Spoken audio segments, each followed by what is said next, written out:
mikir, ini uangnya dari mana, besok dicari semuanya kena. Yang duduk pun dapat uang 300 kena. Makanya besok kalau tidak ada kejelasan uang itu dari mana, kan mau bro, nyapain bro, hati-hati. Itu sindikat kadang-kadang CEO kenalnya namanya itu.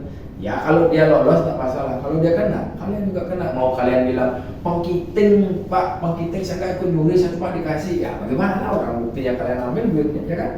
Sensitif sekali di kamar itu. Memindahkan barang tamu, hati-hati juga.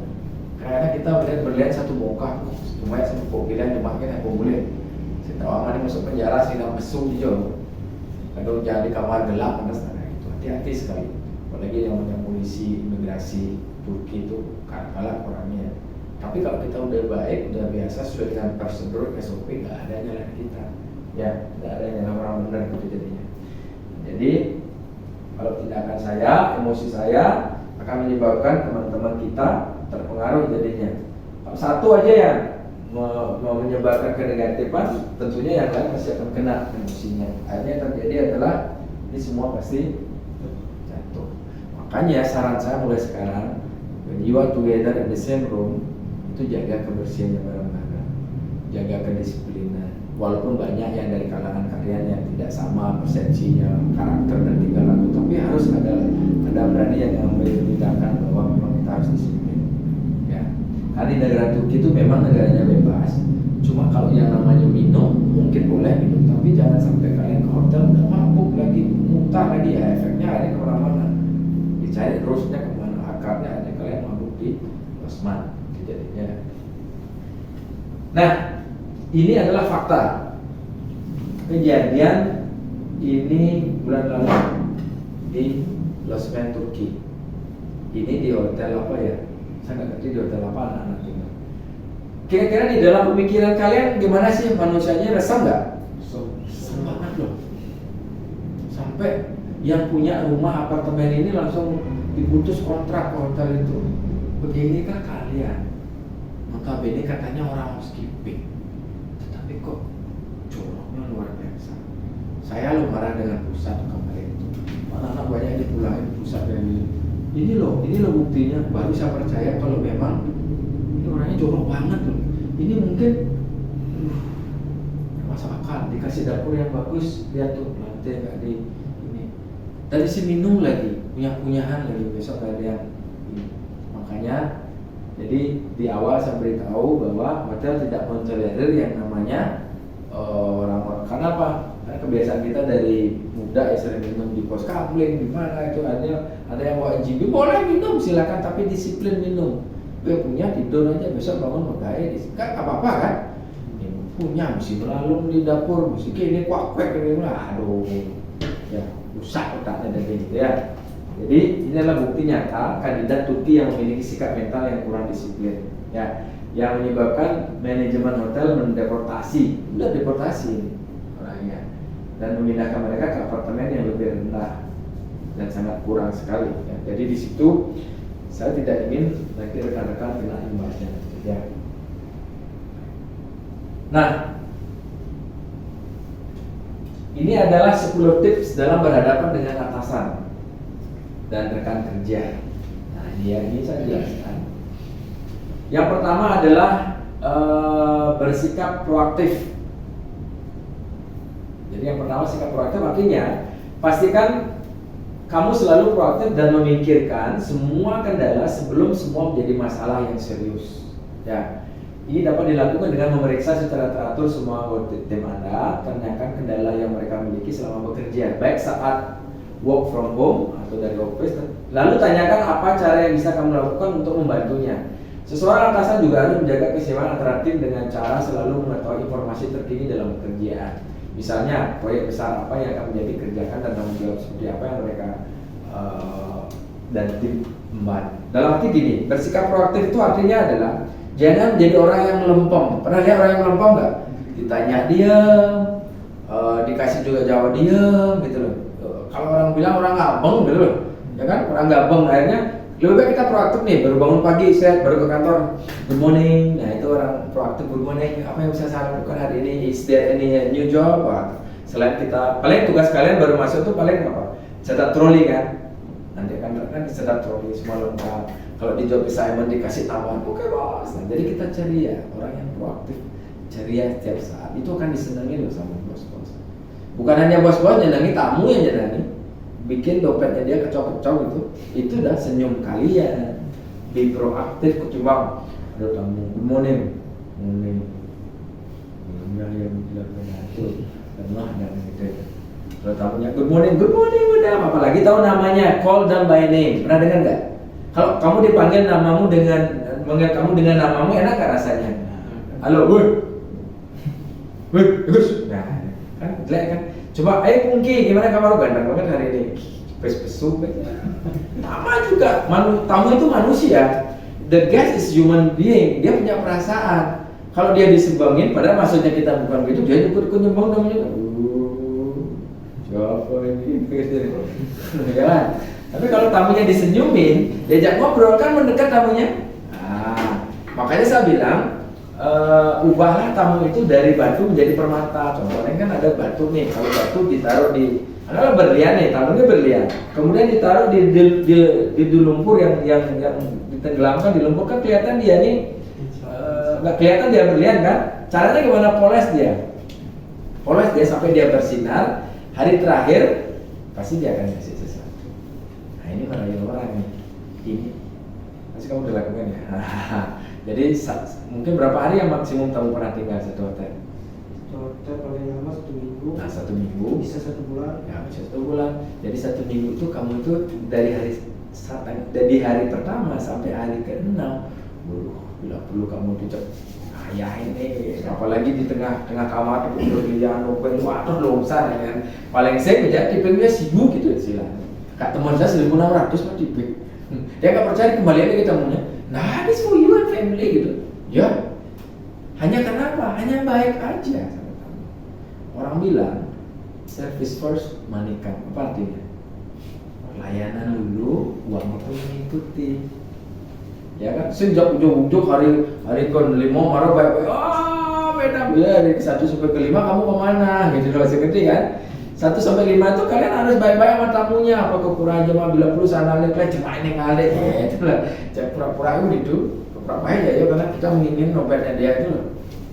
Terakhir itu kan ya, kalau kalian bisa menjadi pribadi yang seperti itu, waduh keren.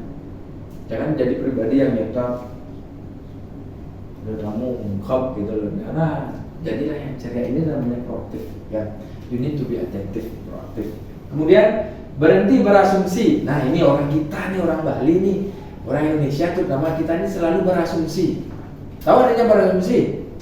Pasti gini, pasti gitu. Nah, ya gitu. Padahal sebenarnya enggak gitu loh. Makanya tanyain tamunya, contohnya tamunya suka sepak bola nih. Tetapi kalian berasumsi tamunya suka bulu tangkis gitu. Padahal dia suka sepak bola. Kalian kasih dia itu kalian kasih dia racket, padahal dia suka bola. Kira-kira dapat senang nggak tamunya? Dia senang menerima, tapi kan itu nggak match kan. Nah maka jangan berasumsi. Tanyain tamunya, benar what sport do you like? Kayak gitu. Kalau dia suka sepak bola berarti sepak bola, diajak ngobrol sebetulnya sepak bola. Kalau kalian bisa. Kalau tidak yaudah yes and no gitu. Tapi senyum itu udah berarti banyak sekali ya tamu. Halo, good morning. Aja aman mundur kada bini mendapat Leo, oke good morning. Gitu kan. Bini mendapat Ben good morning. Terus good morning kan apa? Enggak apa-apa. Yang penting kita body language. Ingat loh, orang berbahasa itu body language benar enggak? Kalau tamu. Ngerti kan maksudnya kan? Nah, itu body language, tapi jangan tamunya digituin. Gitu lah. Kalian dipecat kan. Wah, dorong nih maksud kita tuh ajak nari kan? Maksudnya kamu ngajak nari tapi padahal mau diajak gini dia gini kan? Nah, tahu lah.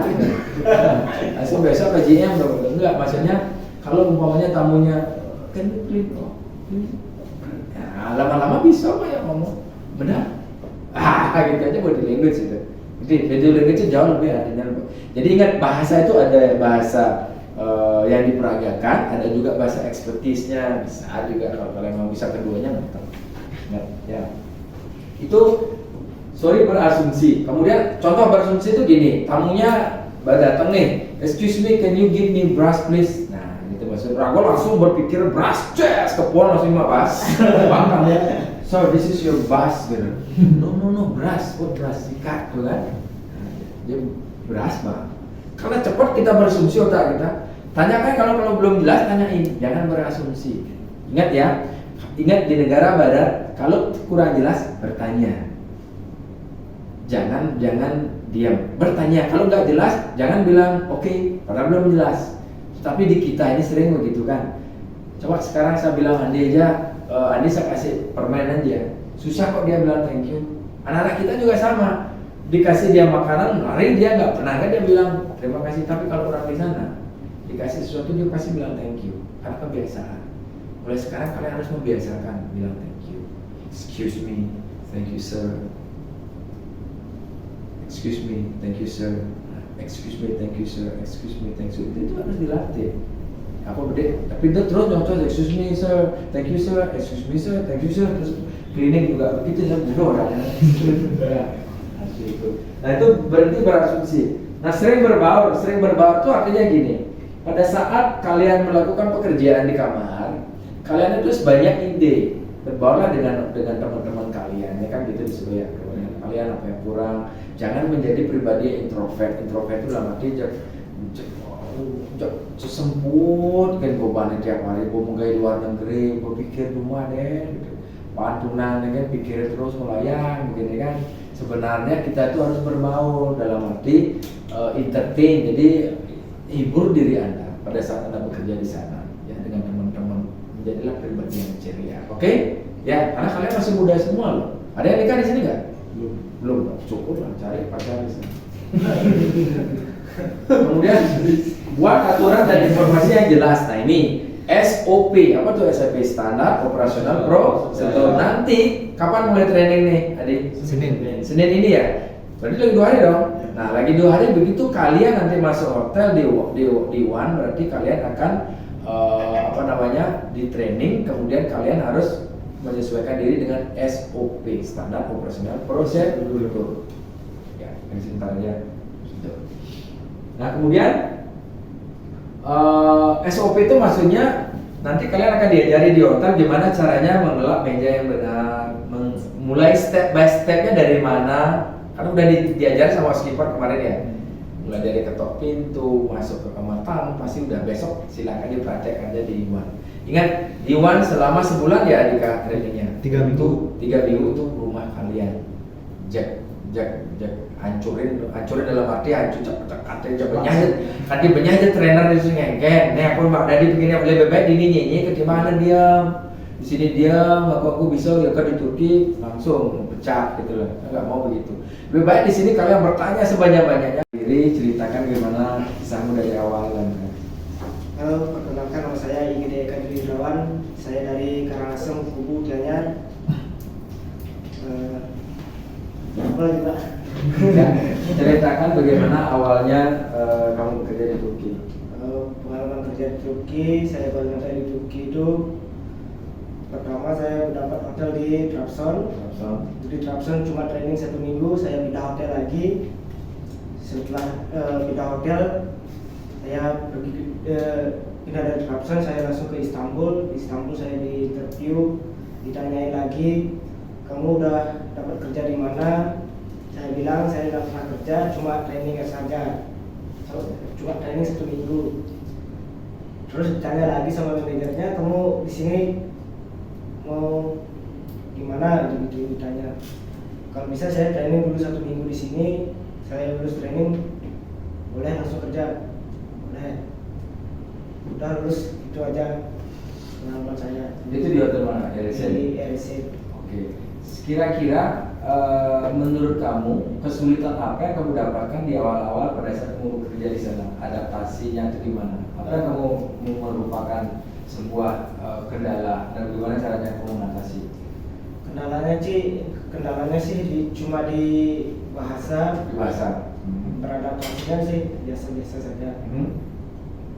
Cuma di sana aja kendalanya Bahasa aja. Ya, Bahasa kesulitan ngomong sama tamu. Ya, Tapi kan enggak sama gininya staff-staffnya itu. Stafnya yang di sana, Iya, bukannya staff. mereka bahasa Turki. Iya, Oh, maksudnya kendalanya bahasa Turki. Iya, Tapi kan itu tidak sangat diharapkan kamu berbahasa gitu kan? Enggak. Karena kita berhadapan dengan tamu internasional. Iya. Oke, itu kendalanya. Iya. Terus kendala di kamar atau dengan kamu apa biasanya? Kalau di kamar sih nggak ada. Nggak ada. Dengan pekerjaan? Pekerjaan aman semua. Oke, terus berapa kamar kamu dapat dalam satu hari itu? Satu hari bisa dapat 18 atau lebih, bisa 22 kamar. 22 kamar. Iya. 22 kamar kamu kerjakan dari jam berapa ke jam berapa? Dari jam setengah 9 sampai jam 4. Jam 4 sudah selesai, sudah pulang. Sudah pulang. Nah, dari 20 kamar itu kira-kira semuanya terisi apa ada yang kosong?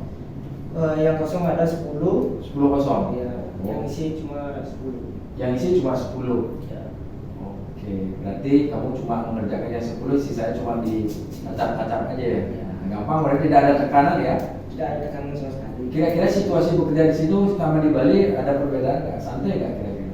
Ya, dibilang kalau perbedaan di Bali ya lebih gampang di sana sih. Oh, lebih gampang kayaknya di sini. Saya ya. Lebih gampang ya.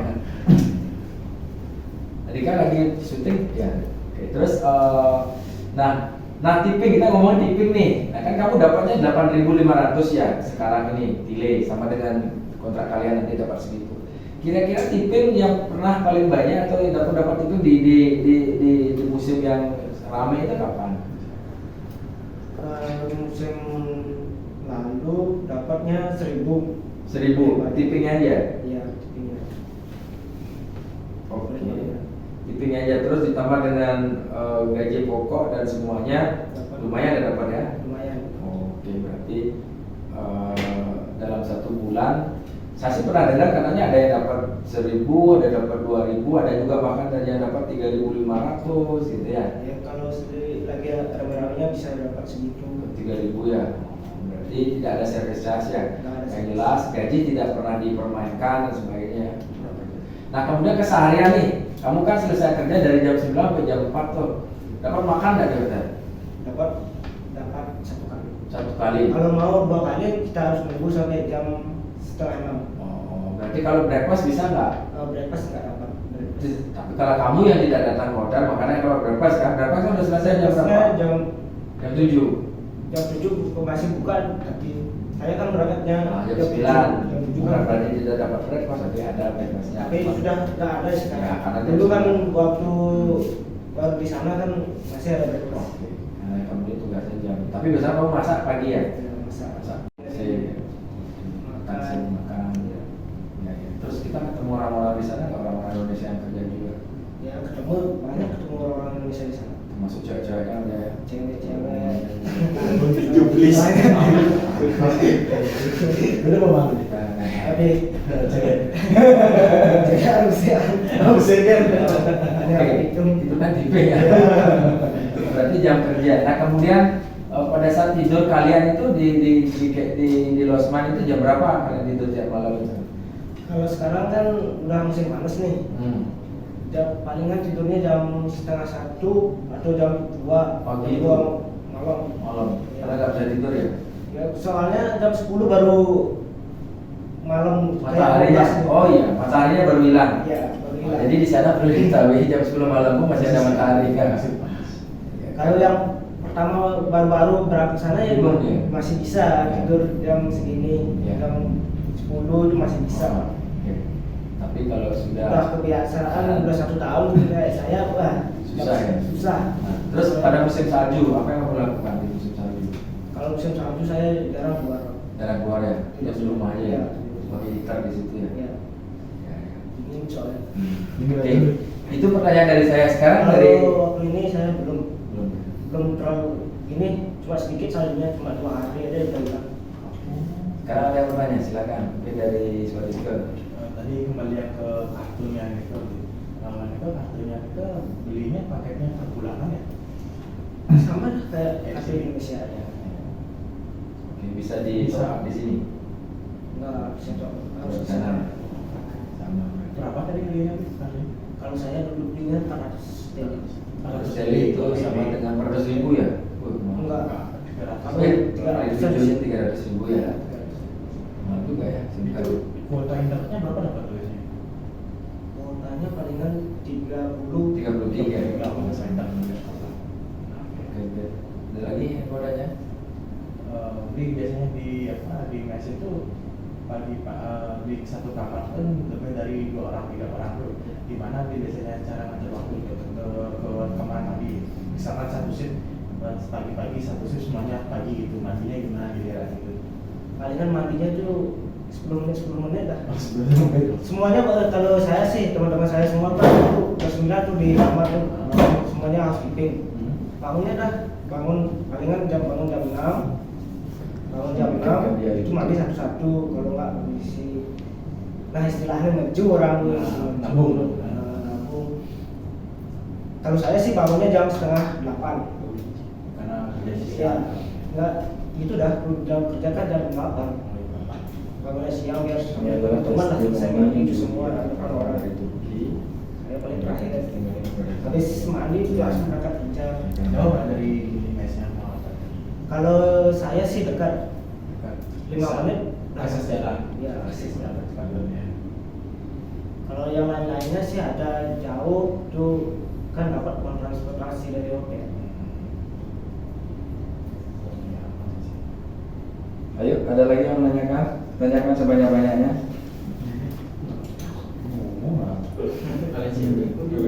Andi yang banyak bertanya. Ada yang mau ditanyakan Andi? Ayo Andi, apa yang ditanyakan Andi? Ada kurang jelas. Biasanya kalau kendala di musim ekstrim kayak ini panas itu di pekerjaan tuh ada kayak gimana, ada nggak kendala biasanya kalau di musim Ya ekstrim? kendalanya kalau di musim panas itu nggak ada sih. Nggak ada sama sekali kendala. Di dalam pekerjaannya Nggak ada. ada. Jadi nggak ada mempengaruhi ya, tidak salah. Nah, untuk bekalnya misalnya nih kalau obat-obatan itu apa aja bisa dibawa?